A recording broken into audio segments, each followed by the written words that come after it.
Bem-vindos, bem-vindas. Deixa eu só arrumar aqui para eu poder ver todos.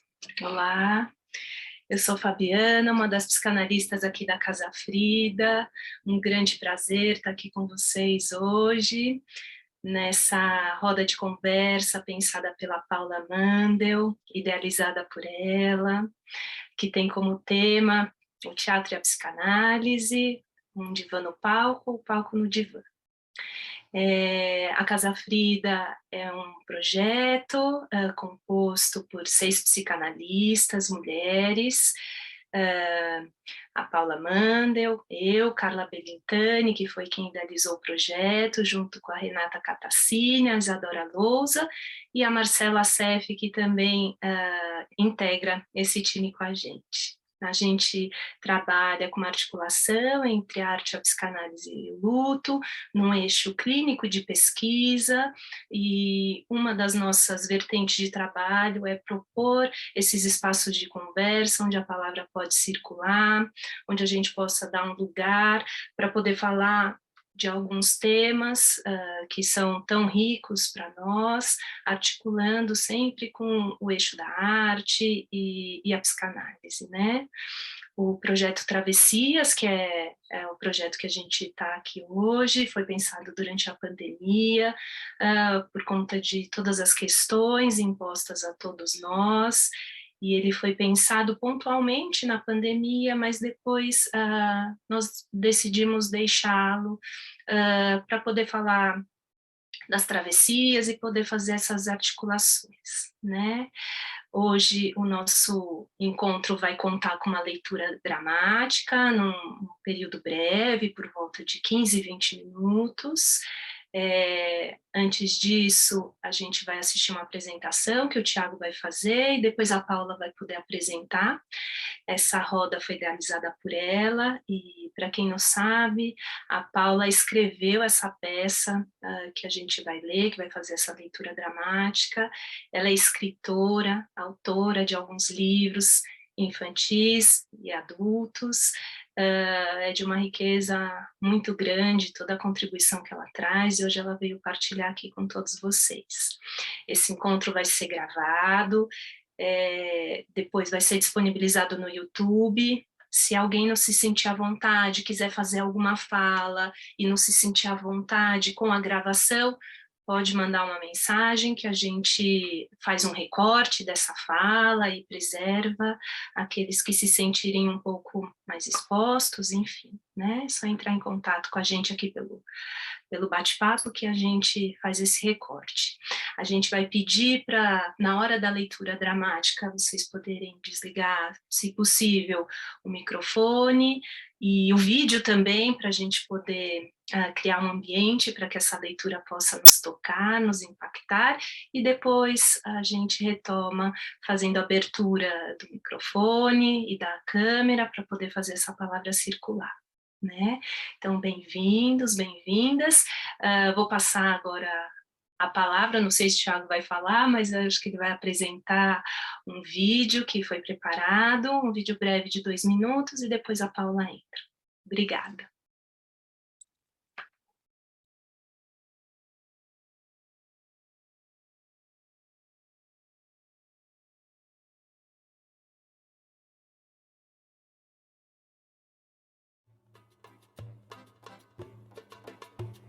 Há muito, muito tempo, quando os homens ainda falavam línguas diferentes das nossas, já existiam cidades grandes e magníficas. Nelas erguiam-se palácios de reis e imperadores, havia largas avenidas, ruelas e becos estreitos, templos suntuosos com estátuas de ouro e mármore, feiras nas quais se encontravam à venda mercadorias de todos os reinos, praças bonitas e espaçosas onde o povo se reunia para discutir as últimas notícias, ouvir ou fazer discursos. E nessas cidades havia, sobretudo, grandes teatros. Eram feitos de blocos de pedra. As fileiras de assentos para o público eram construídas uma acima da outra, como degraus de uma escada, formando uma espécie de imenso funil. Vistas de cima, algumas dessas construções eram circulares e outras tinham a forma de um amplo semicírculo. eram chamadas de anfiteatros. Alguns eram ornamentados com estátuas e colunatas, outros eram simples e modernos. Todos queriam ter um teatro, pois eram ouvintes e espectadores apaixonados. Acompanhando os acontecimentos emocionantes ou cômicos representados no palco, as pessoas tinham a impressão de que, misteriosamente, aquela vida fictícia era mais real do que sua própria vida cotidiana e adoravam mergulhar nessa outra realidade.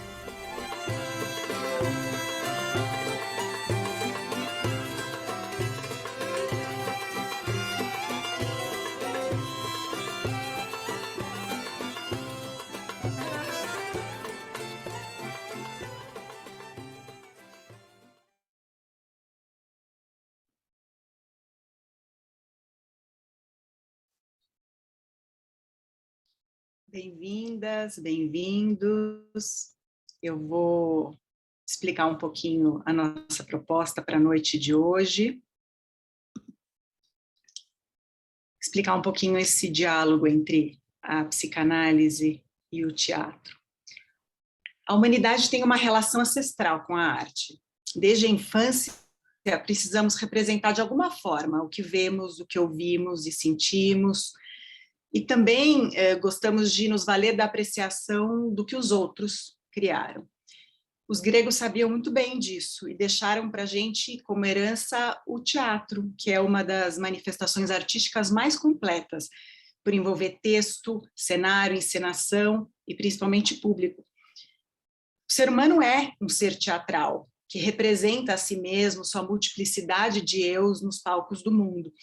O teatro, então, acaba sendo uma analogia potente, importante com a nossa própria condição humana, nossa subjetividade. Vejamos, somos seres cindidos, consciente, inconsciente. E o inconsciente é a outra cena, é aquilo que acontece fora do palco principal.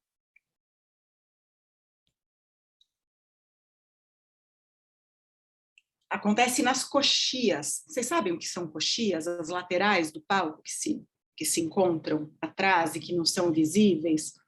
É como se esse espetáculo fosse encenado ao mesmo tempo do que o espetáculo da cena principal. Só que o espetáculo dessa outra cena, do inconsciente, ele está nos bastidores, e apesar de ser bastidor nessa analogia, ele se sobrepõe muitas vezes ao cenário principal. Ele dirige grande parte da nossa vida, o inconsciente, do nosso enredo. Mas, por outro lado, o inconsciente nos deixa brechas que nos dão acesso a essa outra cena. Sonhos, sintomas, atos falhos, criações artísticas, ou seja, o mesmo inconsciente que a gente encontra nas criações artísticas, a gente encontra também na prática psicanalítica.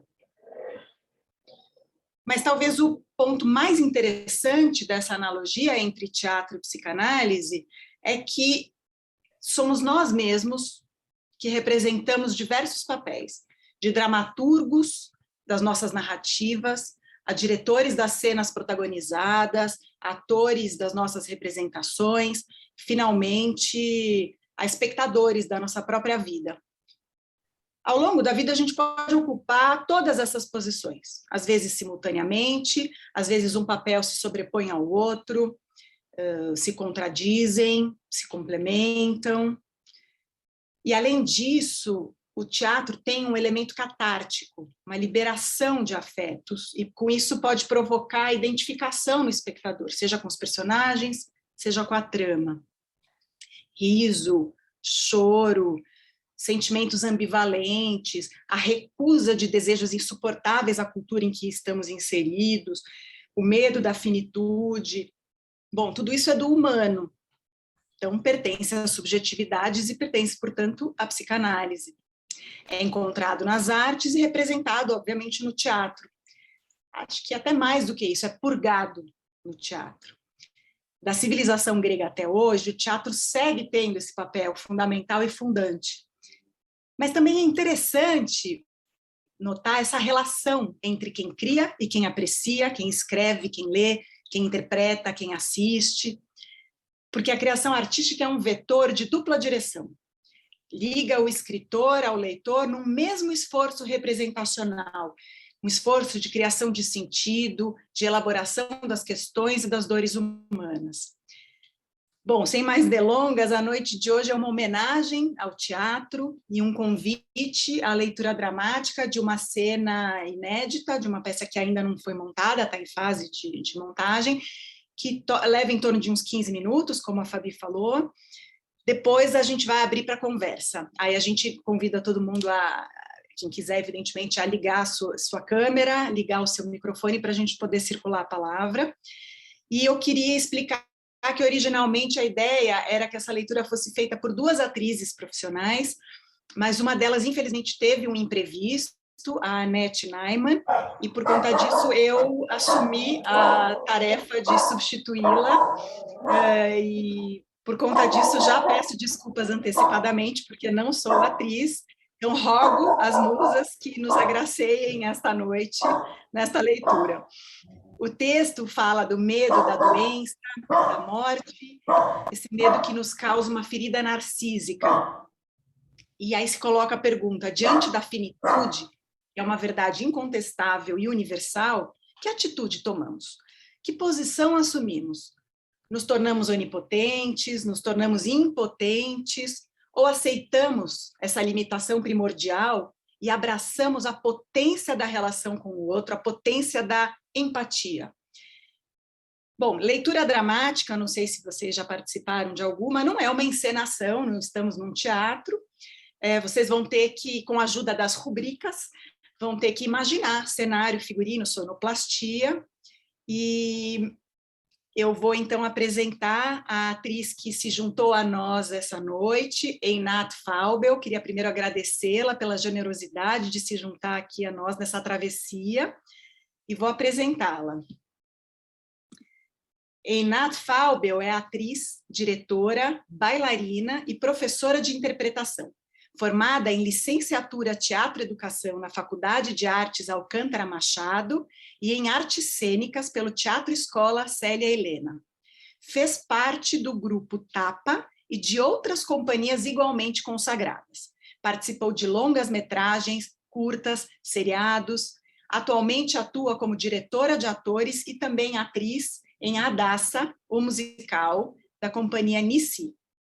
Então agora eu vou dar início à nossa leitura e convido a Einat, se já não tiver ligado o seu vídeo, que ligue o vídeo e se junte aqui a mim na leitura.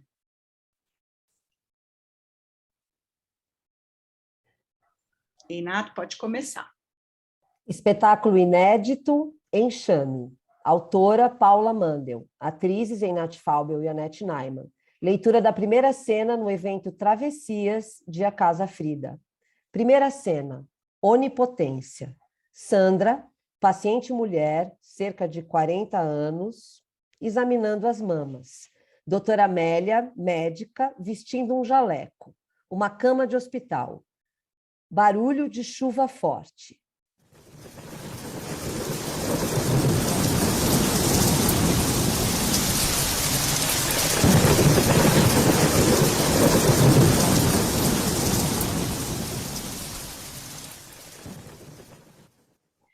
Bom dia, Sandra.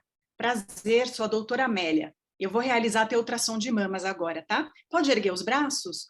Assim. Vou passar um gel para a ponteira deslizar melhor. Já vou avisando que é gelado. Que tempestade lá fora, hein? Quem diria um dia quente desses? Meu vizinho lavava a calçada e nos dias mais abafados ele me deixava jogar o balde d'água no chão.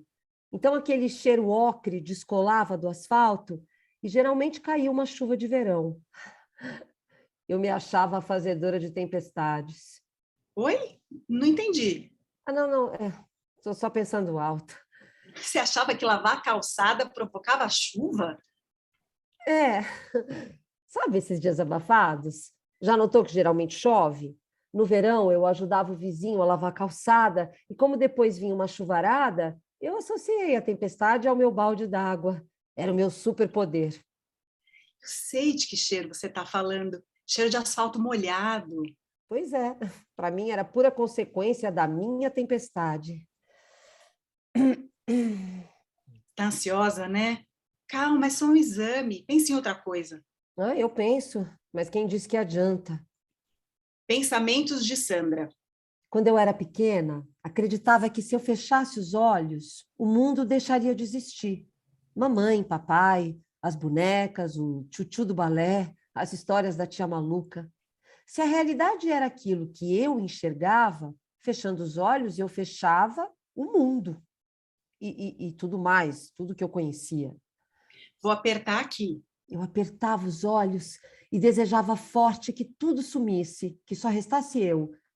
E, de fato, só restava eu, mas no escuro.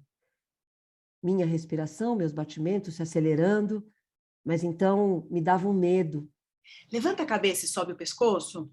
Um medo que subia, queimando da boca do estômago até a cabeça.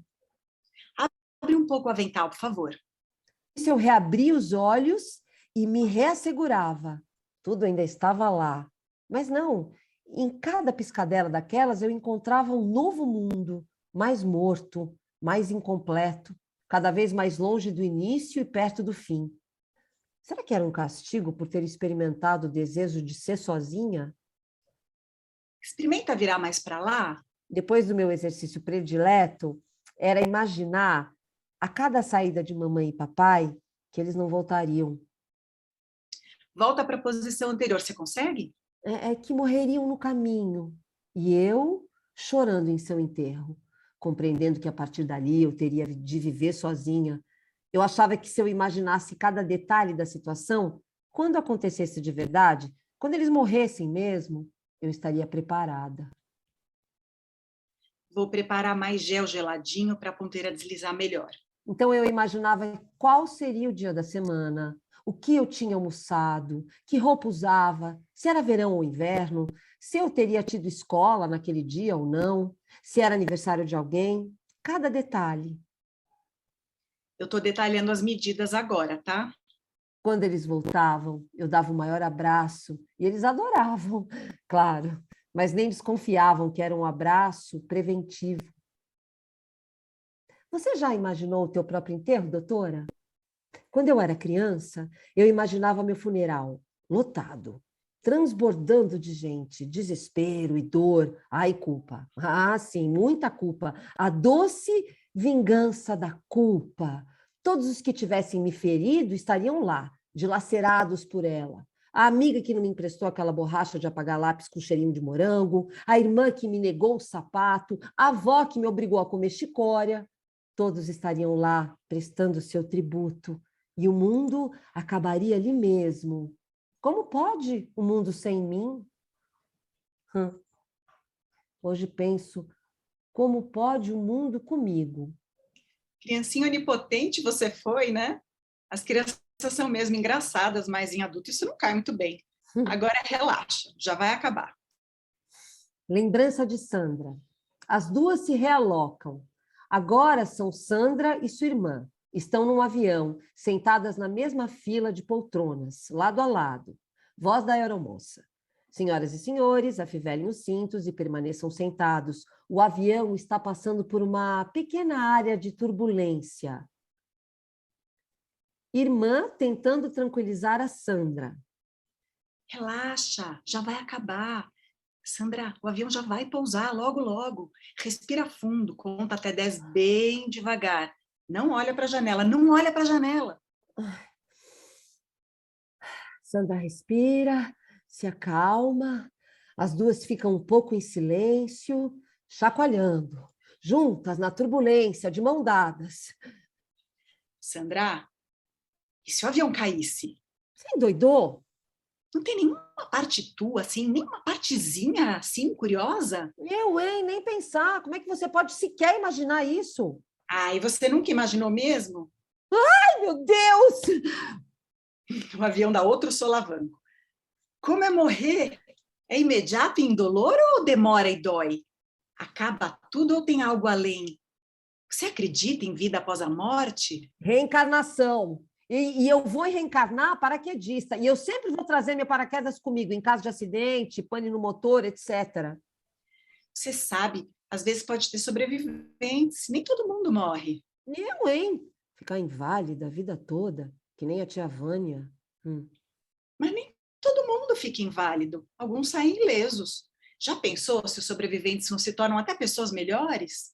Aliás, tia Vânia tem 15 graus de miopia, não é inválida. E por acaso os 15 graus de miopia da tia Vânia tornaram ela mais sábia ou mais meiga? Papai e vovó que o digam, ela inferniza a vida deles desde que nasceu. Ai, meu Deus! Ai! E assim, sobrevivendo, seria um jeito de conhecer o outro lado, mas podendo voltar, né? Você não queria dar uma espiadinha do outro lado?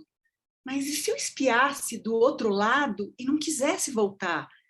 E se nessa queda livre eu preferisse o chão ao céu? Além disso, para piorar, será que eu vou saber o que fazer quando morrer? Não tem manual de instruções, mas deve ser automático, né? Já que você insiste nesse tema, pois eu acho que o pior mesmo, a parte mais terrível de um desastre aéreo, não é a colisão final, nem o outro lado, é a queda em si. Aquele momento em que já se imagina o desfecho. A antecipação do baque é pior do que o baque. Você não acha? Como seria a sensação de cair? Os segundos ou serão minutos de desespero? O ouvido deve entupir com a mudança brusca de pressão.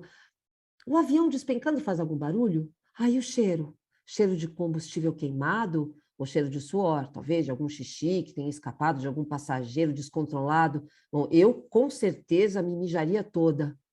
Cheiro de medo. Sim, às vezes tem sobreviventes, mas com a probabilidade baixíssima, né? Pois eu acho que o medo de morrer é pior que a própria morte. Você não tem medo da morte, mas do que conduz a ela. A morte, nesse contexto, é um alívio, né? O fim, o ponto final. Ai, ufa, parar de me afligir, botar um fim nessa angústia, voltar para o zero, relaxar. Aí até parece que você está querendo que o avião caia. Por que essa súbita atração pela queda? Se for inevitável, melhor cair logo mesmo. Quanto mais rápido, melhor. Solavanco. Não quero morrer! Agora é Sandra Paula. Agora é Paula quem se desespera. Não, agora é a irmã que se desespera e Sandra sorri. Eu não quero morrer! Sandra em êxtase, liberta, cabeça para trás e braços abertos, gritando meio desvairada em meio ao caos turbulento da turbulência e ruídos do avião. Uma vez eu li que a vertigem nada mais é que o medo de se atirar das alturas. É o que nos previne, nos limita. Uma defesa contra o desejo autodestrutivo de se atirar ao desconhecido. Medo do desejo de ter medo. Credo! E se a gente desejar forte demais? Será que todo desastre aéreo acontece porque algum desgraçado desejou demais? Sandra, se o avião cair, eu te mato. Se ele pousar, eu te mato. Acaba a lembrança de Sandra. Agora as duas são novamente Sandra e doutora Amélia no consultório.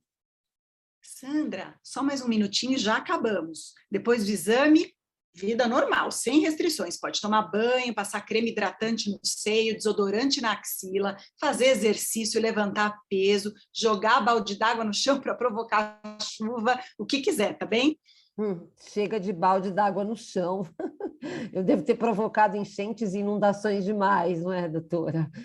Se a gente pudesse mesmo fabricar tempestade, já imaginou que os bichos fariam contra o Noé como vingança? Às vezes é só a natureza. Chove porque o rio precisava encher, porque a gente tem sede. De qualquer modo, se para ligar a chuva era só molhar a calçada, como você fazia para desligar? Passa a ponteira no seio, volta a ponteira, olha para a tela com atenção. Pois eu jamais pensei nisso. Depois que começa a jorrar, Peraí, tem um volume aqui nessa mama. Tem sim. Mas pode ser só um cisto de gordura. Ai, como assim? Eu preciso me preocupar, doutora Amélia? Vou mexer mais um pouco para observar melhor. Possivelmente é só um cisto, mas se for um nódulo, eu recomendaria uma biópsia para analisar com mais segurança. Ai, biópsia? Sério? Você tem histórico de câncer de mama na família? Avó, tia, mãe? Elas saem do lugar de médica e paciente. Sandra agora é criança, vestindo um tchutchu de balé. A mãe está com ela. Voz de Sandra adulta em off, narrando a cena da Sandra criança no armário da mãe, experimentando sapatos de salto. A mãe está dobrando e guardando roupas. Eu, minúscula, calçando sapatos de mamãe. O universo era aquele armário espelhado.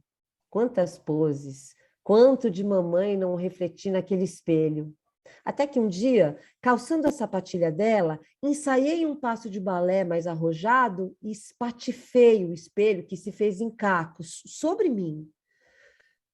Barulho de vidro quebrando. Era a recompensa por minha ousadia em imitar mamãe. Foi como se a partir dali eu a carregasse em cacos dentro de mim, cacos cortantes. A mãe aparece para ajudar, tenta tirar a sapatilha da criança que grita e chora.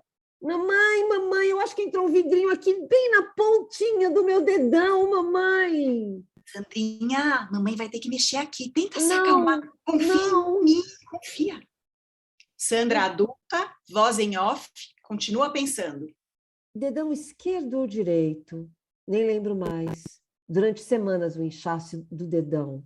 Minha mãe, meu pai, o médico, todos tentando extrair o caquinho alojado no meu dedo. Mas ele resistiu. Claro, eu berrava toda vez que me apontavam a pinça. A pinça nem machuca, filha. Olha aqui a pinça na pele da mamãe. Não, mamãe! Extrair dói mais que fincar. Extrair dói mais. Dizem que quando enfiam uma faca na gente, nem dói tanto. Dói mesmo é arrancar. Me deixa arrancar. Até que faz sentido. Afinal, é sempre preferível receber a perder, mesmo que o presente tenha sido uma facada.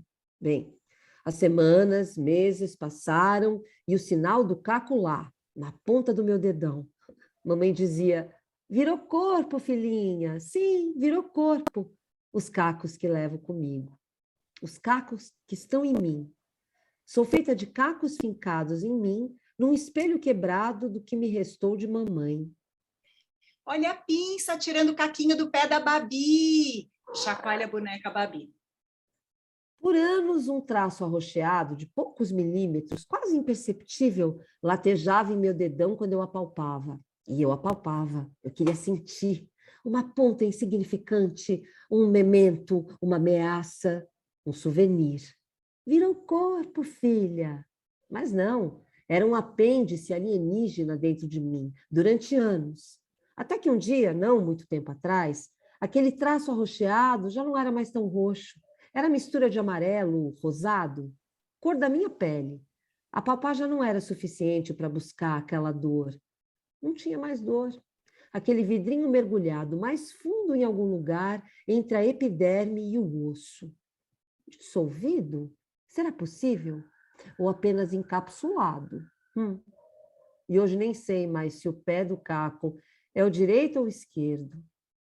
Virou corpo, o caco. As duas voltam a ser Sandra e doutora Amélia. Então, tem algum histórico de câncer na tua família? Olha, doutora, eu tenho vários casos de tumor na família. Minha tia, que corroía o ambiente por onde passava, meu avô, que era muito do casca grossa, mas câncer mesmo, assim, câncer mesmo, desses que matam devagarinho, só tem um. Minha prima. Pode fechar o avental, se quiser. Pensando bem, uma outra prima morreu de câncer de mama. Disseram que ela fez um câncer de tanta tristeza. Só um minuto. Ninguém faz um câncer. Não se tira um tumor da cartola como um coelho. Plim! Seria mais como fazer um bolo. Você tem que preparar a massa, untar a forma, pré-aquecer o forno e assar. Fazer um câncer deve dar o maior trabalho. Se dá trabalho criar um câncer, trabalho maior ainda é para tratar. Barulho de trovão. Cabrum! Ih, Vai chover de novo. Deve ter alguém lavando a calçada. Barulho de tempestade. Fim da cena.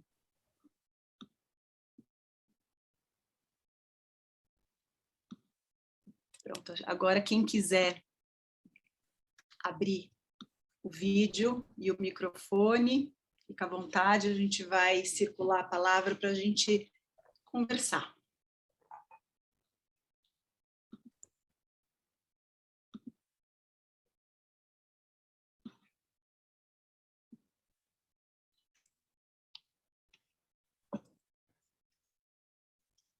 Como é que foi a sensação de acompanhar uma leitura dramática? Alguém aqui já tinha acompanhado uma leitura dramática antes? Já, Otacília, quer contar para a gente?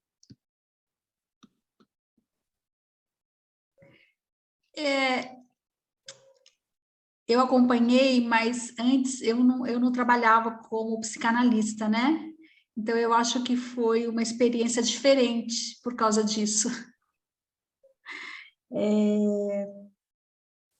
E eu vi tantas coisas ali, sei lá, eu gostei muito dessa estrutura, assim, de cenas diferentes e elas se sobrepondo, me lembra muito sonho, inconsciente, né?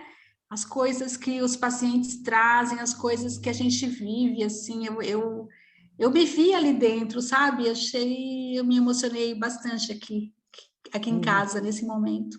Parabéns. E você que diz que não é atriz, achei que você está ótima. Bondade sua. Verdade. É porque ela é autora, né? Ela é a dramaturga. Flávia, pode falar, Flávia. Eu estou meio afônica hoje, mas eu só queria dizer assim que para mim foi maravilhoso. Também concordo, né? Assim que você tem todo um traço assim ótimo para essa parte de interpretação. Me comovi desde o momento das chamadas que vocês fizeram. Eu admiro muito o trabalho de vocês. Eu acho que é um trabalho assim muito precioso. Vocês trazem sempre conteúdos interessantes. E esse mês em particular, que meu pai está completando 1 ano que morreu e meu pai era ator. Então, assim, esse texto, na hora que vocês falaram da aeromoça, me veio um texto do Nelson Rodrigues na cabeça, né, que ele dizia, foi uma aeromoça, e ela sempre está olhando para todos, para os passageiros, né, como um halo intenso, e como se dissesse assim, e aí, vai morrer quando, né? Os passageiros olhando para a aeromoça.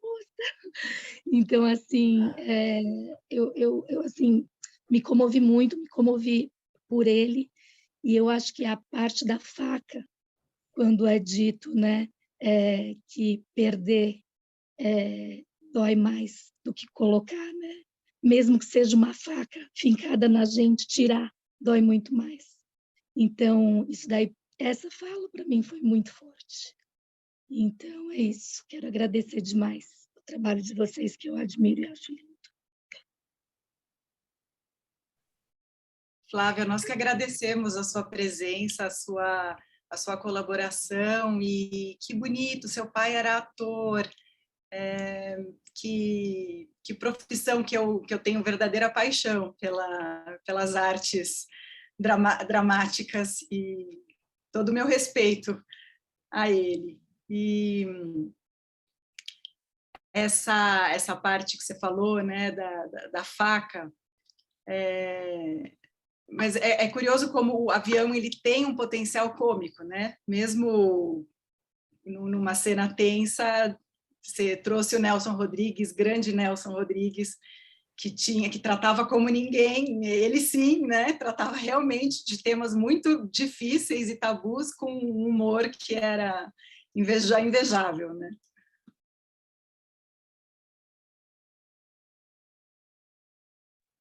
O trágico e o cômico caminham juntos, né?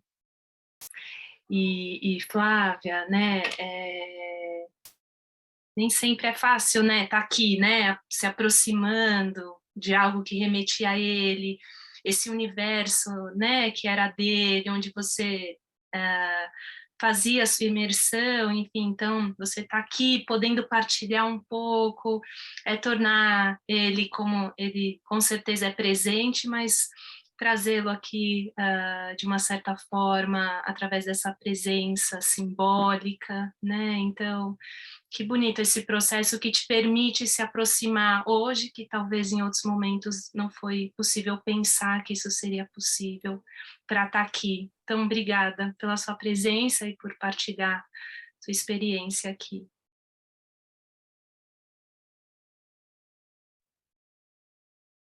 Maria Cristina, por favor.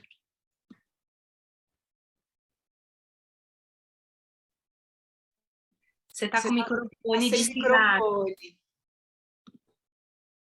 Ok, boa noite. Eu gostaria de parabenizá-las. É a primeira vez que eu participo de um encontro como esse e estou assim, muito emocionada, encantada. E eu gostaria assim, de passar um pouquinho o que eu senti durante a leitura. É a primeira leitura dramática que eu ouço, né? Que eu participo. Gostei demais.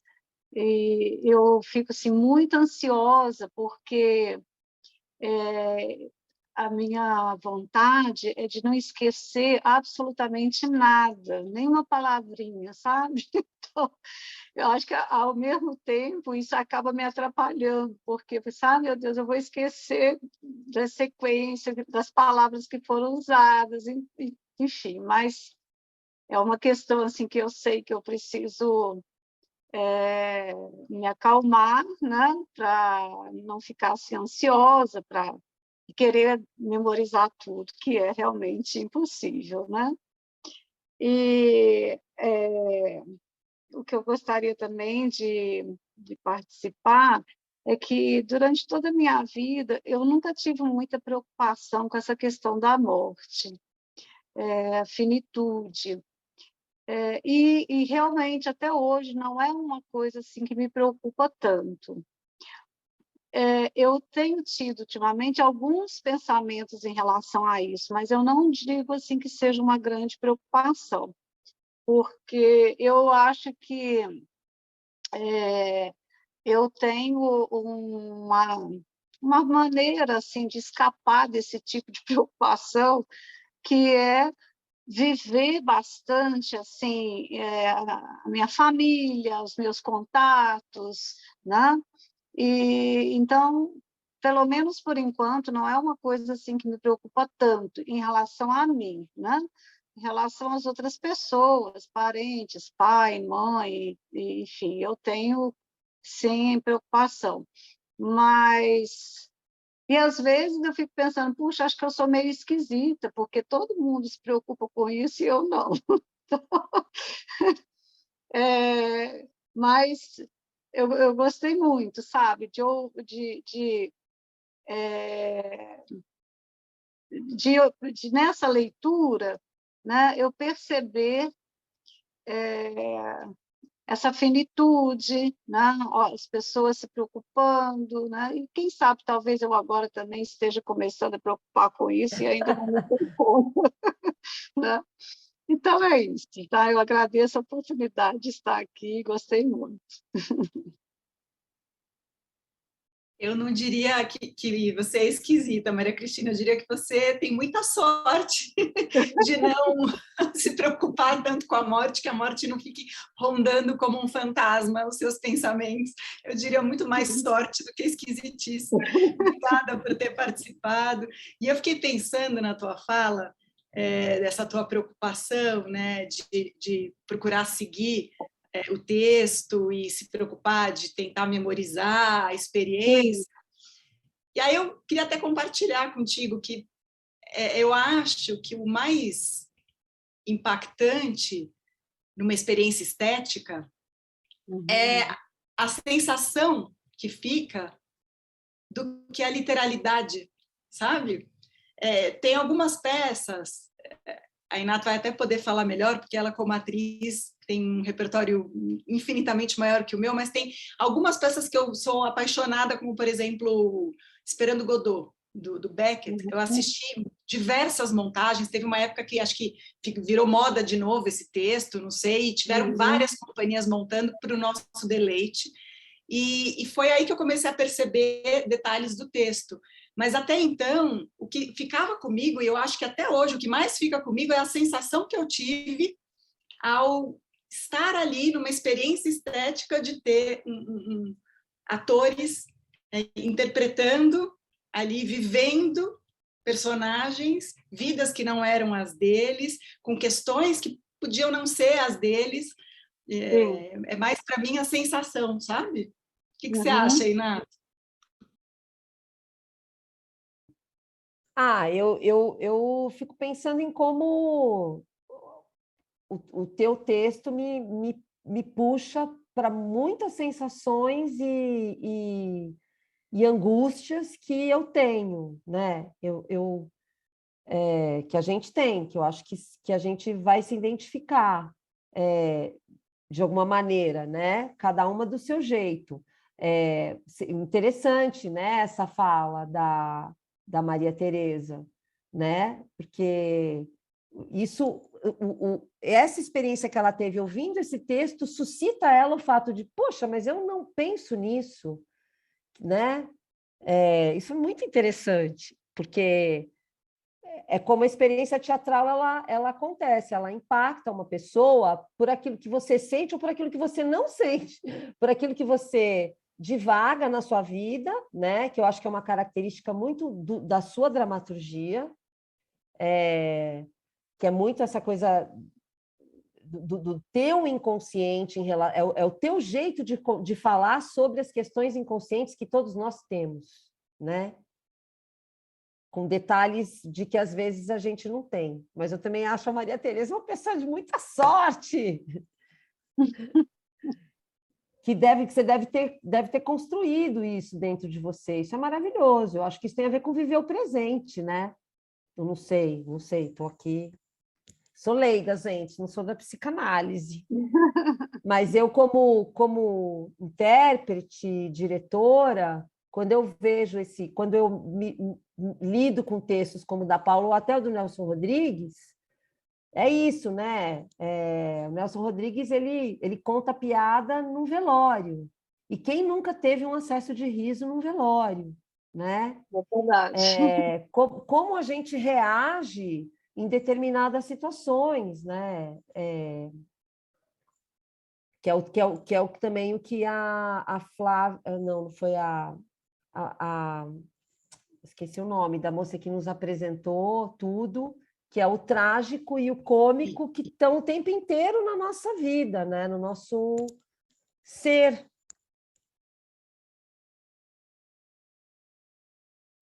E que a gente poderia pensar a vida e a morte também, né? Porque em vida a gente pensa na morte, e lá, quando a gente está no velório, a gente também pensa no morto-vivo, né? Nas histórias, nas lembranças, como não dá para cindir, mesmo quando vem esse raio do real que impacta, né? Que nos toma.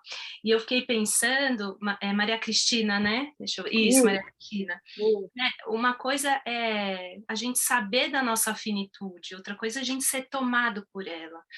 Tem uma fala que a gente fala, né, costumeiramente, que fala assim: viva como se fosse o seu último dia de vida.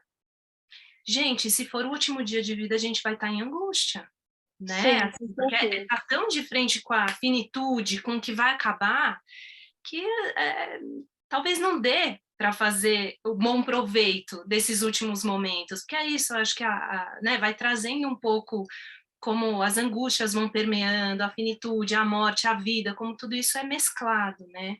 Então, mas também saber que a gente é finito, que acaba, né, também faz parte, né? Agora é diferente quando a gente é tomada por isso, então acho que você está aí bem, você não tem que, né, ser de um outro jeito. Que bom, tua relação com a vida é por essa via, né? E a gente aqui tem como referência a Frida Kahlo, e a Frida foi atravessada, né, por muitas coisas, que tomaram muito ela, a vida dela, né, o atravessamento da morte, do acidente, das N cirurgias, e ela vai afugentando a morte. Então, ela põe para correr, até em quadros que ela fala, eu ia fazer um esqueleto aqui, correndo, e ela põe para correr, tira o esqueleto, ela vai lidando e transformando, mesmo se apresentando para ela em tantos momentos, né? Então, a gente brinca aqui, né? Eu sempre falo, eu sou repetitiva, mas para lidar com o luto, com a morte, a gente precisa de vida, né? Porque se for só ficar tomado por isso, talvez a gente paralise, né? Enfim. É verdade.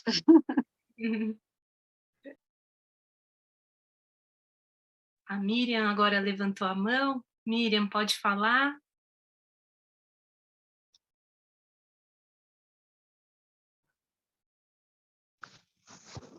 Oi, boa noite, gente. Parabéns para vocês todas e adorei o texto, a interpretação, a leitura, tudo. Eu também sou dramaturga, sou atriz e sou psicanalista. Então, quando eu soube, eu fiquei muito interessada, porque, de fato, o teatro tem tudo a ver com a psicanálise, né? Então, essa analogia que vocês fazem do palco como consciente, das coxias como inconsciente, é muito legal, porque também dá para a gente ir bem longe com isso, também fazer... o protagonista seria o cliente, a plateia, ou analisando, ou vice-versa, e dá para a gente brincar com tudo, com transferência, com contra-transferência. Eu sempre penso bastante nessas questões, né, de como tem tantos paralelos o teatro e a psicanálise. E o texto dá vontade de a gente ouvir 2 vezes, porque ele é tão rico, e a gente fica querendo, né, essa questão, esse paralelo que vocês fazem com a finitude nos 2 textos, nas 2 partes, tanto do hospital, do exame que ela está fazendo, da possibilidade de ter um câncer, que aí você está lidando com a finitude e do avião também. Então, tem frases muito legais, né? Vocês falam do desejo, a dramaturga, a Paula, né? E fala de questões que são, né? Da psicanálise, do humano e do teatro. E é isso, eu adorei a frase que fala medo do desejo, desejo de ter medo. Então, tem coisas que dá para a gente pensar muito, refletir muito sobre. E fiquei também curiosa para saber como vai ser a direção dessa peça, porque realmente um texto ele transita bem entre as 2 cenas, né? É bem complicadinho, adoraria ver. Por favor, me convidem quando vocês está convidada. estiverem em cartaz. É isso, obrigada, parabéns. Obrigada pela oportunidade. Miriam, que prazer te conhecer, quanta afinidade, né? A gente vai precisar trocar figurinha. Quero muito. Coloca aqui no chat se a gente tiver onde achar os teus textos, se tiver alguma peça tua agora sendo apresentada, encenada, coloca para a gente. Tem alguma coisa no momento sendo encenada? Sim, eu tenho uma peça que está há 9 anos em cartaz, chama Homens no Divã, e é uma comédia, e também eu escrevi As Encalhadas, que a Bibi Ferreira dirigiu, ficou 16 anos em cartaz. Ai, que maravilha! E eu estou sempre escrevendo, né? Então, a comédia é muito interessante também, escrever comédia, porque a comédia ela é muito racional, né? Então, você joga para o público, então aí você tem a resposta na hora, dá risada, e é isso. Então, a gente não consegue ficar sem estar no processo criativo, né? Aliás, ontem eu vi uma entrevista da Aline B., essa autora que agora todo mundo conhece. O Peso do Pássaro Ferido, né? Isso que tem esses livros tão interessantes, tão profundos, e ela falava isso, se eu não estou criando, eu me sinto morta por dentro. E o teatro tem isso, né? ou seja, atriz, ou dramaturga, ou a arte em geral. Mas é isso, vamos trocar figurinha assim. Sem dúvida. E que bom poder colocar um rosto ao teu nome, eu não tinha associado. Que legal, que prazer te conhecer. Prazer. Que alegria. Vocês duas. Já devo ter visto a Ená no palco, com certeza, porque assisto tudo do Tapa. Então é isso. Eu fui do Tapa até faz tempo, foi o começo, mas eu fiz muita coisa lá. E depois eu trabalhei com vários outros grupos mesmo, mas eu conheço você sim. Depois eu fui ver Miriam Palma, claro. A gente está faz tempo aí rodando já. Estamos na vida. Mas só para vocês saberem, Paula, posso falar, meninas? Já que ela perguntou, a gente vai ser dirigida fazer o meu comercial. A gente vai ser dirigida pela Eliette Cigarini. Na verdade, eu dirigi um espetáculo da Paula, que chama Café Azedo, que foi uma experiência muito legal, porque era um conto da Paula que eu li e falei, Paula, isso dá teatro, isso é muito teatral, isso me interessa. E tinha toda essa proposta também do fluxo de pensamento que nos invade, que faz parte, né? Que a gente lida desde a hora que a gente acorda para a vida e depois, né? Não sei como é que vai ser depois, mas enfim... né? Então, é muito... No final das contas, a gente viu que para dirigir tem que ter alguém de fora, aí a Eliette vai dirigir a gente e a Anete vai fazer a outra atriz, e esse processo de criação do texto foi, claro, a Paula que escreve, né? Mas a gente trocou muita figurinha para começar a escrever. Então, tinha rolado uma situação comigo, eu tive um nódulo. E aí eu comecei a contar para a Paula o que aconteceu, e a gente falou, não, cara, vamos fazer uma cena disso, vamos não sei o quê, né? Então, foi daí. Que legal. A gente coloca muito da vida, né? Sempre coloca, né? E aí e é impressionante como essa história, que aí a gente começou a querer falar sobre a potência, sobre a onipotência, sobre a impotência, e como isso acaba se cruzando com um tema que é muito importante na minha visão, Paula, me corrija se eu estiver errado, né, da sua história, da história da Paula. E é isso, né? É a nossa vida que vai para o palco, de alguma maneira, que vira arte. Sim, sim. Parabéns, mais uma vez. Eu adoro a Eliette. Gosto muito dela. Ai, que bom. Legal. Merda para você. Obrigada. Eu fiquei pensando também, Miriam, nisso que você falou, dessa multiplicidade, né? O quanto nós realmente temos vários papéis, né, na vida. Então, hoje de manhã você provavelmente escutou alguém no seu consultório, agora depois você provavelmente foi para a tua análise, como analisanda, depois você, sei lá, foi dar aula. Cada papel que você foi desempenhando, em cada aspecto, em cada contexto da tua vida, e agora você está como espectadora de uma colega, e depois, provavelmente, a colega, no caso eu, vou ser espectadora do teu trabalho, e como a gente vai circulando, e é isso, né? Precisa dessa circulação para a gente poder ter repertório, não só para criar, mas também para poder apreciar a criação dos outros, porque eu não escrevo por nada, eu escrevo porque eu preciso, que nem você falou da Aline Beis. As pessoas podem gostar, podem não gostar, se gostarem, ótimo, se não gostarem, a gente faz análise para isso, para aguentar o tranco, mas a gente escreve porque precisa, né, Miriam? Sim. Não, é muito rico, né, você estar na posição de psicanalista também, porque você ouve tantas histórias e tem que ter uma empatia, como se tem no teatro, porque para escrever um texto, para compor um personagem, a empatia é fundamental. Né? Então, a gente já exercita isso no teatro e aí vai mais tranquilamente para a psicanálise, e é muito legal essa interligação, você ser plateia e ser o ator e estar dentro de tudo. Muito legal. Parabéns para você.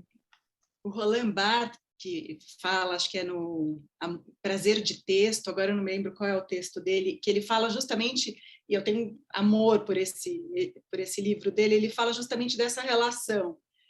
Porque quem escreve para um leitor imaginário, para um leitor fantasiado, e ao mesmo tempo um leitor que não tem a menor ideia de quem é aquele escritor, está lendo o texto de um escritor imaginário, de um escritor fantasiado. E isso produz efeitos nas duas pontas. E esse, para mim, é um tema de pesquisa mesmo. Isso me apaixona, imaginar a possibilidade de transcendência, de transformação, de integração no ego, de experiências, enfim. O quanto se trabalha nesse entre, né? Obrigada, Miriam, pela sua contribuição. Filomena, pode falar. Bem-vinda. Paula, desculpa. Posso só interromper um minutinho? Porque a Iná falou do livro da coincidência. Estou com esse livro aqui, que é o livro da Paula. Tem uma foto, não sei se é a Iná aqui. Não sei se vocês conseguem ver, da peça. Enfim, sou uma fã. Esse livro é muito bom. Só para trazer aqui para vocês. Desculpe interromper. Por favor, Filomena.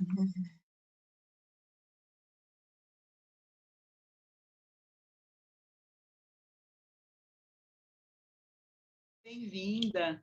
É isso, né? É como cada sujeito se impacta de um jeito com as experiências da vida e vai construindo possibilidades, né? De estar no mundo, de estar com os outros, aproveitar o presente, ter noção de que a vida é curta é um desses jeitos, né?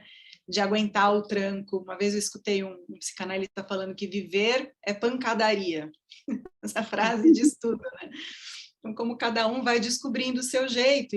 E aqui na Casa Frida a gente acredita muito no potencial da arte, né, Fabi?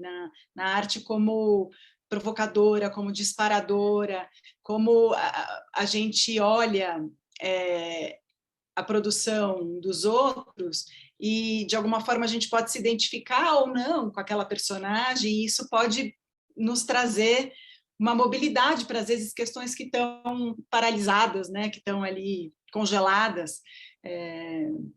E esse também é um outro jeito de encarar a pancadaria da vida, né, Fabi? E para a gente é muito prazeroso ter vocês aqui conosco nessas quintas-feiras mensais, podendo falar sobre as perdas em geral, os lutos e as formas que a gente vai encontrando para dar um lugar para isso, fazendo laço, né? Porque aqui a gente está na internet, cada um na sua casa, mas estamos juntos, de alguma forma estamos cumprindo uma tarefa juntos, que é uma tarefa de fazer uma leitura dramática, de conversar, de nos inspirarmos uns aos outros, né? Obrigada, Filomena, pela tua colocação. Otacília, pode falar. Eu queria falar a partir de uma colocação da Maria Cristina. Ela falou assim, quando eu ouvi e eu meio que quis comer as palavras, ela não falou isso, e eu fico com medo de perder alguma coisa, né? Aí eu queria falar sobre o texto de teatro, né? Então, assim, a minha formação, eu também estudei na Escola de Comunicações e Artes antes da psicologia, e lá a gente lia muito peças de teatro, né? Isso nos anos 80. Então, você fala assim, você participou de leituras? Participei, mas eu, mais do que participar de leituras, eu sou leitora de peças de teatro. Então, é isso que eu queria responder para Maria Cristina. Leia os textos, né? Então, quando a gente vê uma peça, gosta muito, ou mesmo quando você não vê, não assiste, e você lê o texto, é maravilhoso, né? Foram citados vários autores, inclusive o texto da Paula é muito bom, muito poético, assim, achei incrível, assim. E então, assim, essa coisa de que a gente no Brasil não tem costume de ler, o hábito de ler peças de teatro, como a gente tem nos Estados Unidos, na Alemanha, né? Na Inglaterra, principalmente. Então, eu atuei no mercado editorial por 34 anos, parei em 2014, e daí fui para a faculdade de psicologia, me formei faz 2 anos, Então, nesses meus 34 anos de atuação, eu tentei fazer muito pelo texto de teatro, inclusive batalhando muito para incluir nos planos de governo, né? Então, hoje, o governo compra para os PNBS. Então, assim, a gente conseguiu fazer muito com texto infantil e infanto-juvenil, mas não conseguiu fazer tanto com literatura adulta. Então, assim, eu sempre falo para os meus amigos que estão nas editoras, gente, publiquem, né? Vamos pensar numa editora exclusivamente para peças de teatro, né? Então, é isso. Então, vamos ler as peças de teatro, né? Vamos valorizar os textos dos escritores. Eu tenho feito algumas incursões, eu tenho feito alguns cursos, algumas tentativas, né? Mas vale o que todo mundo falou aqui, os nossos pacientes, as histórias que eles trazem, né? As vivências que a gente tem, e a gente tem muito material aí, né? Nossa, só considerar aí os 2 anos de pandemia, né? Posso falar? Eu agradeço, viu, Otacília, pela sugestão, e realmente eu nunca pensei nisso, né? Eu leio, mas assim, não tenho tempo de ler muito, mas tenho procurado ler mais agora. Mas eu confesso que eu nunca pensei em ler textos de teatro, né? E eu agradeço, gostei muito da sugestão, uma boa ideia, vou fazer isso. Obrigada.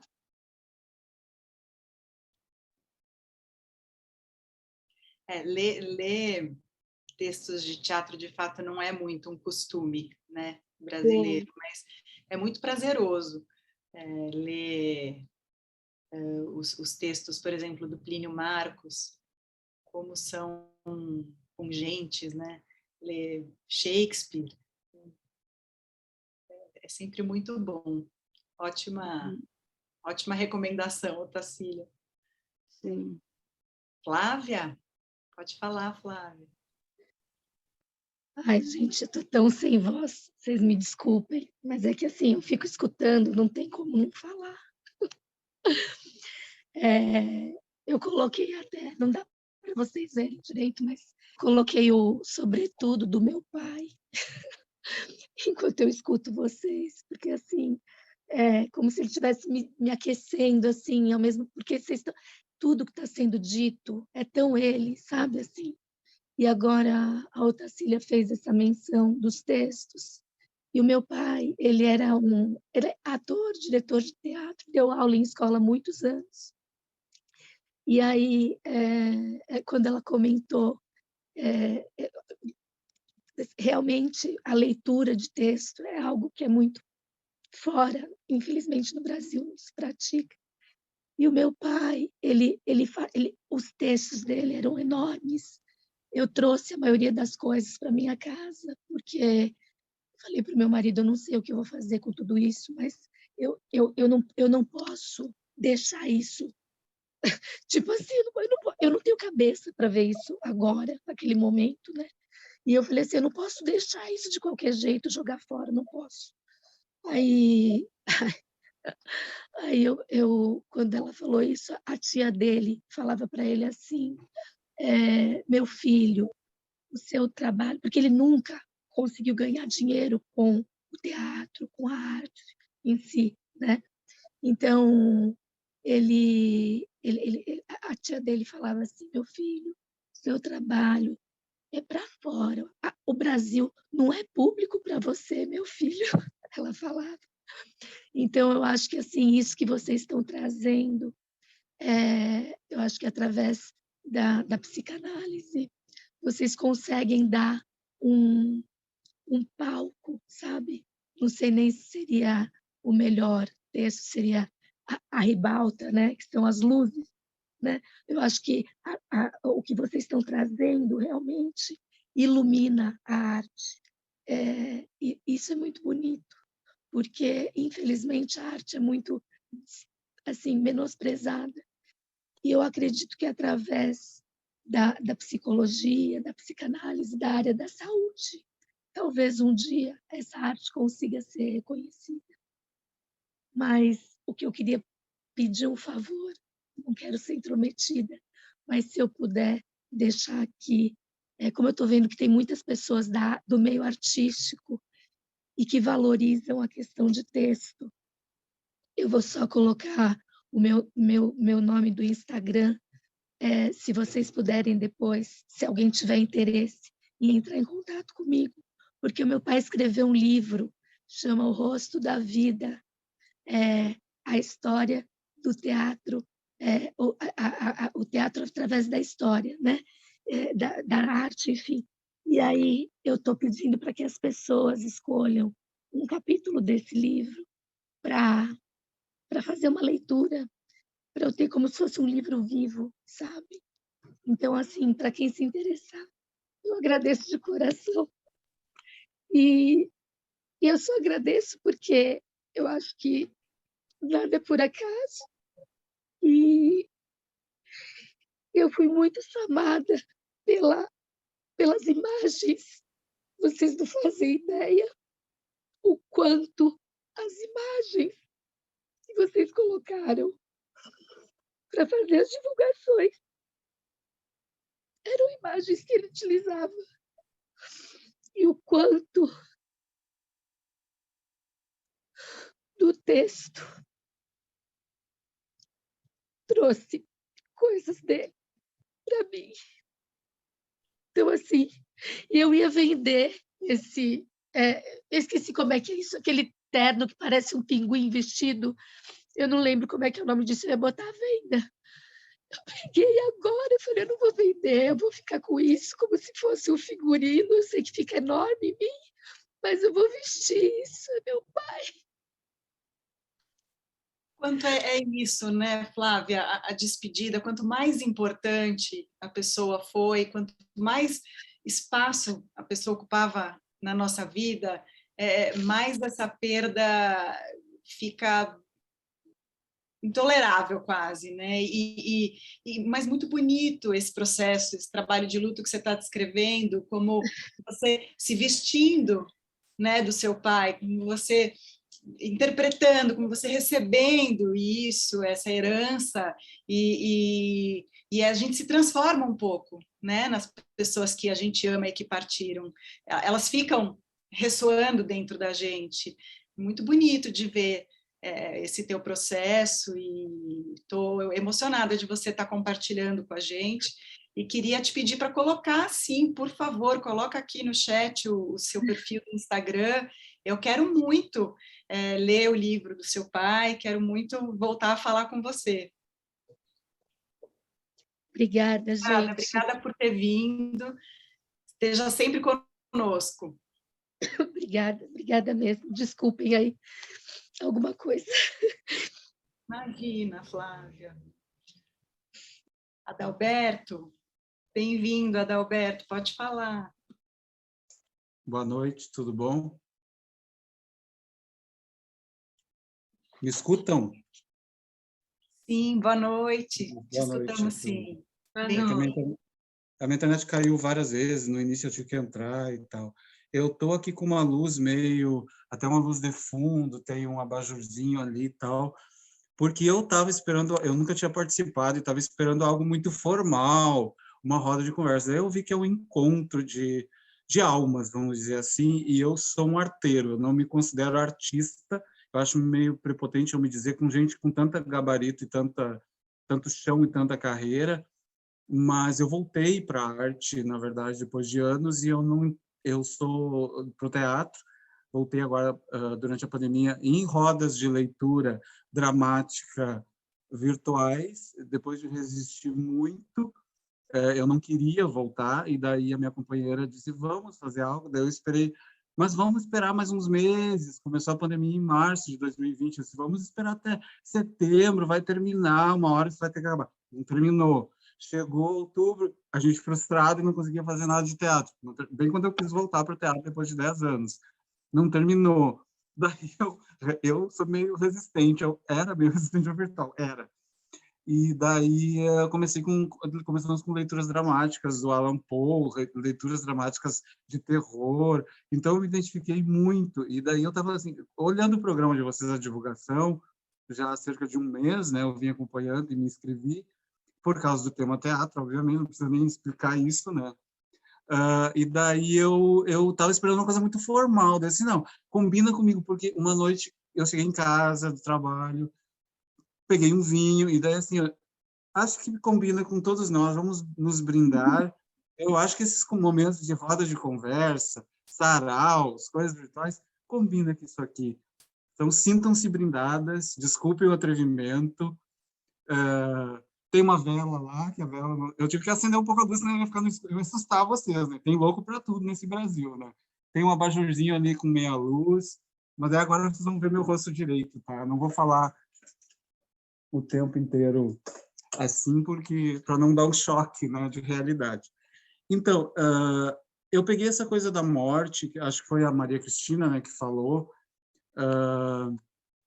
e estou muito tocado pela Flávia, e consegui me desarmar um pouco, porque eu estava muito, assim, achando que era muito formal, como eu falei, e a Flávia me representa muito na questão da intensidade.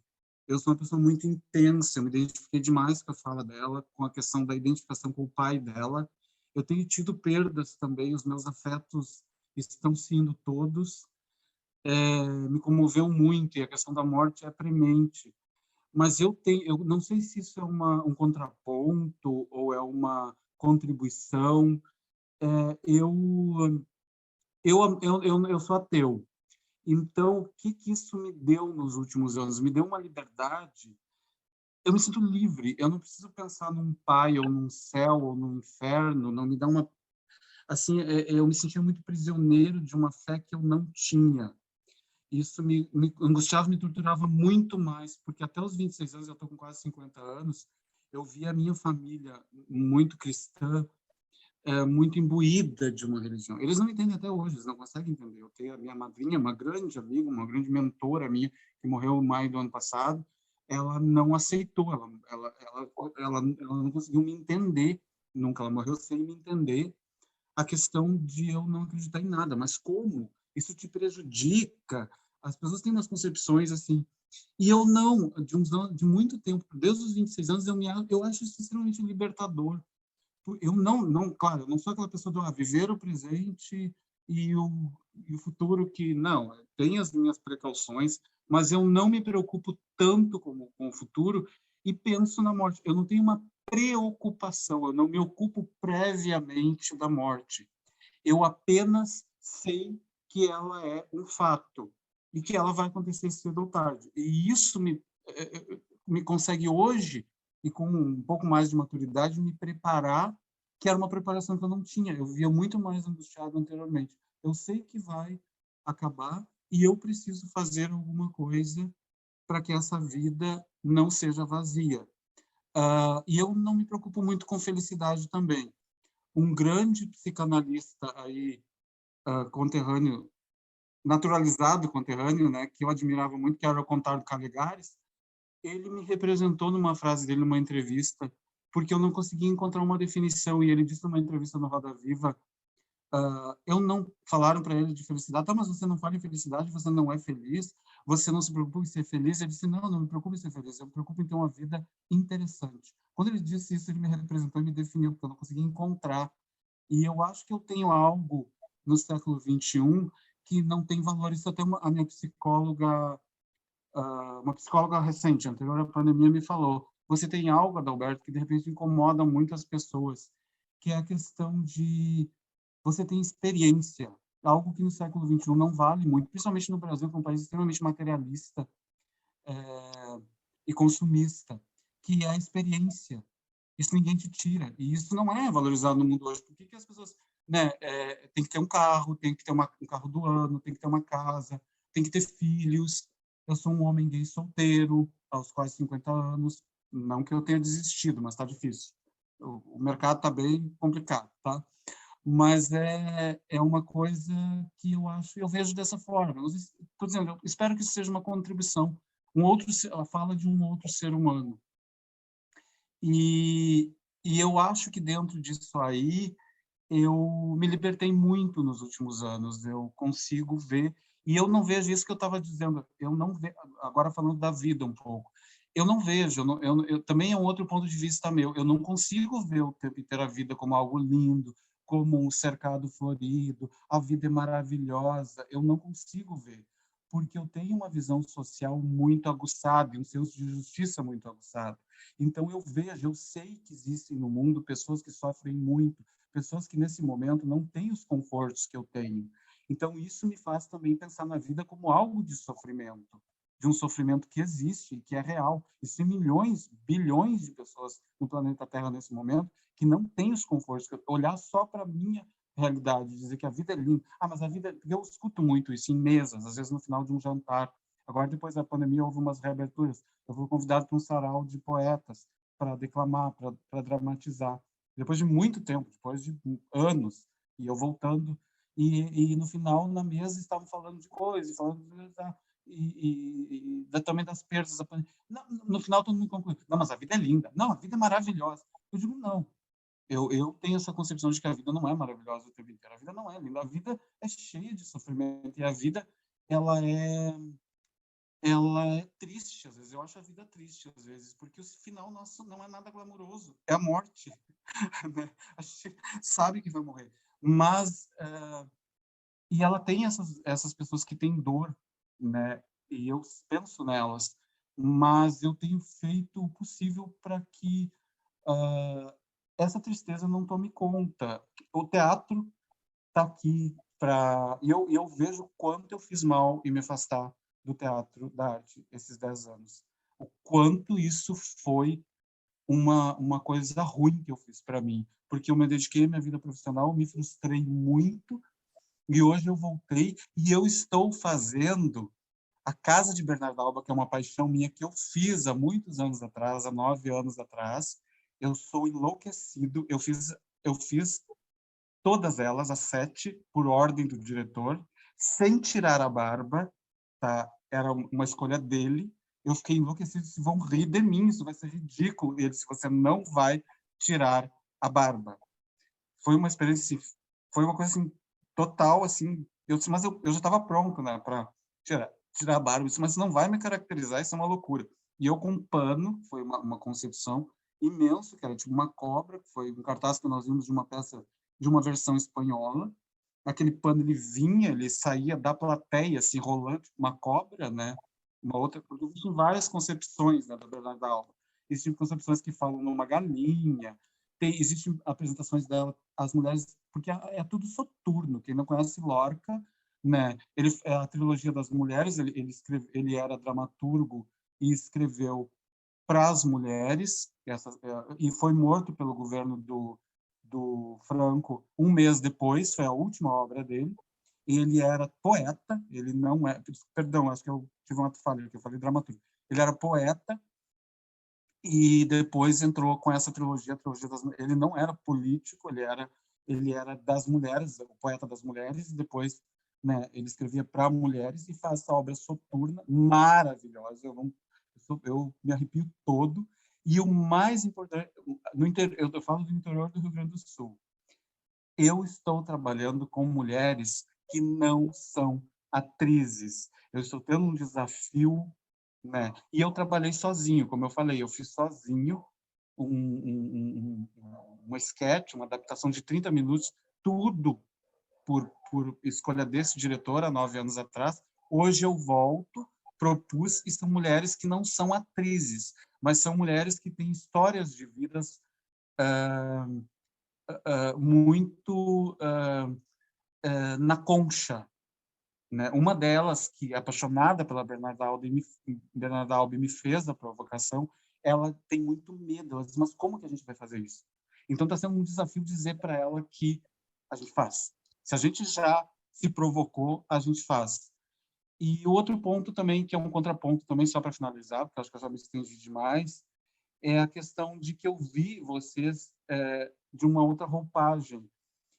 Eu vi essa proposta, daí eu vi que vocês toda essa alegoria, essa comparação do teatro à psicanálise é uma outra proposta, né? Mas eu fiquei pensando uma coisa que ficou para mim, porque eu venho de uma linha de diretores, principalmente aqui no Sul, que eles dizem que A arte, o palco não é, em hipótese alguma, não é terapia.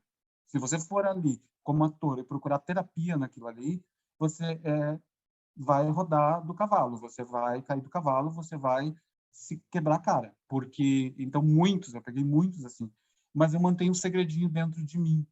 Para mim, é terapêutico. Eu preciso, acabei de dizer, acho que ficou implícito na fala, eu preciso disso.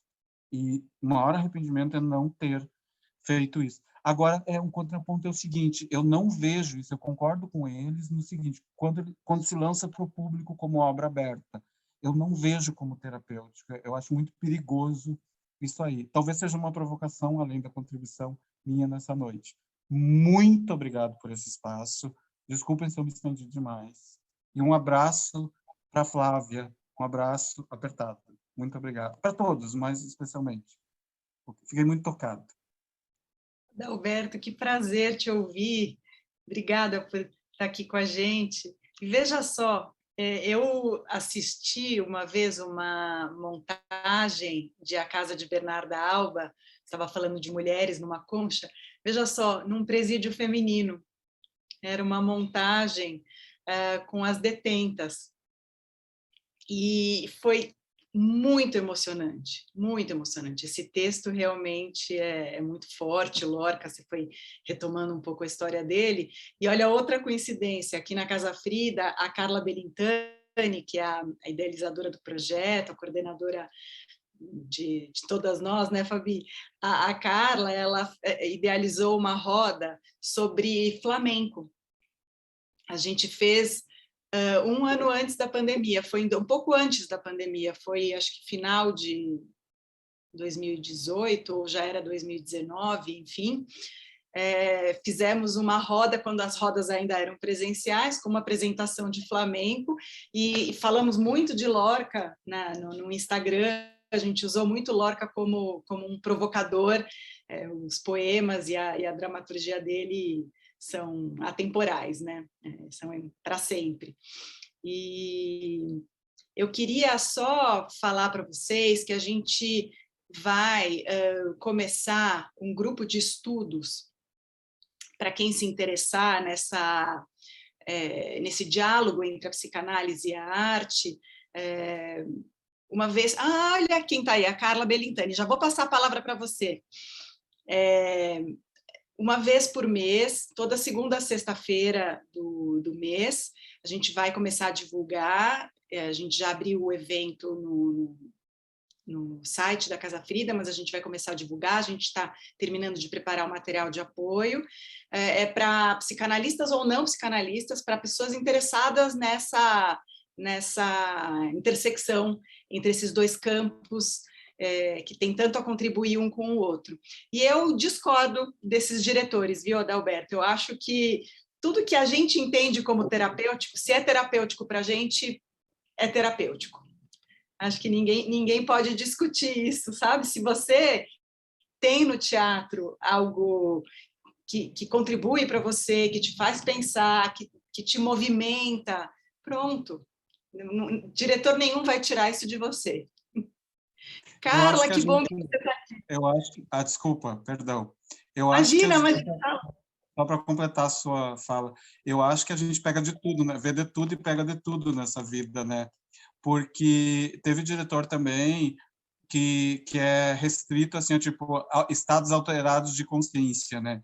Tipo, eles proíbem, tipo, você beber qualquer coisa, tipo uma taça de vinho antes, né? E tal. E daí tinha diretores aqui, vários, de uma linha que são assim. Daí eu conheci um diretor em um outro lugar que eu morei, em 15 anos de andanças minhas pelo mundo, que ele disse que ele disse que fumava umzinho.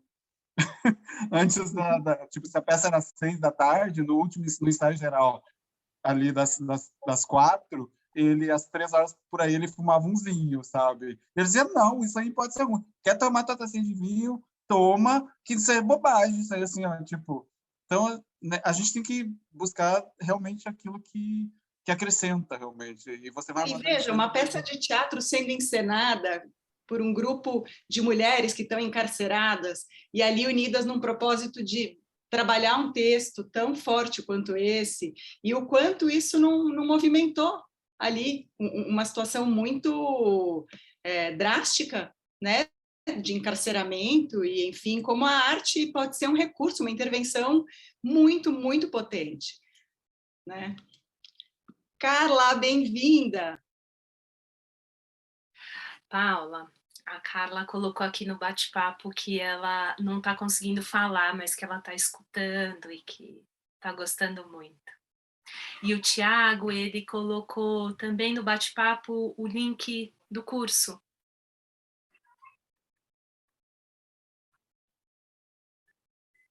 Um grupo de estudos.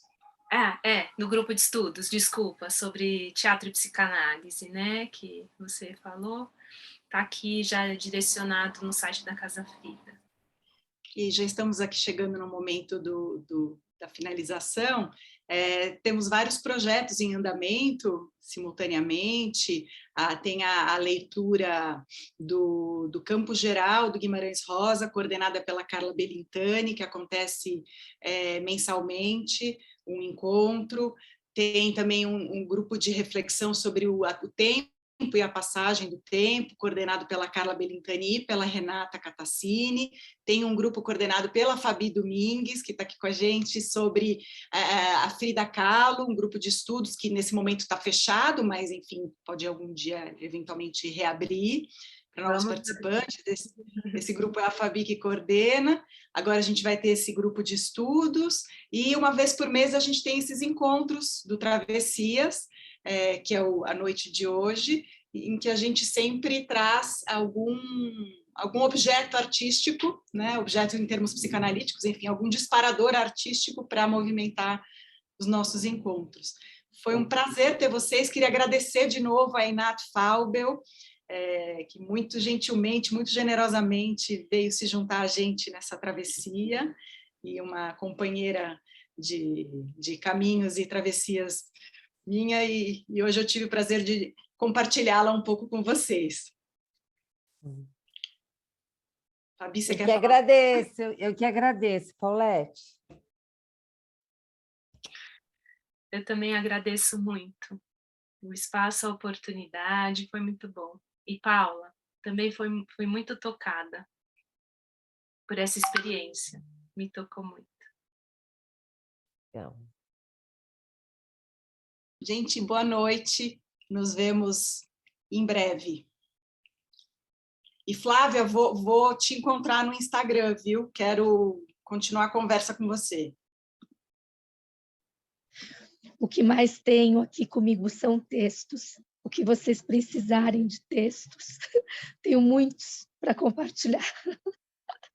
Sim, vamos trocar figurinhas. Beijo. Boa noite, pessoal. Beijo, boa noite.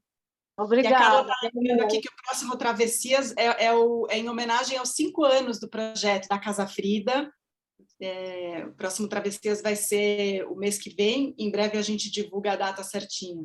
Acho que é 15 de setembro, mas a gente divulga. Obrigada. Beijo. Beijo, tchau. Beijos.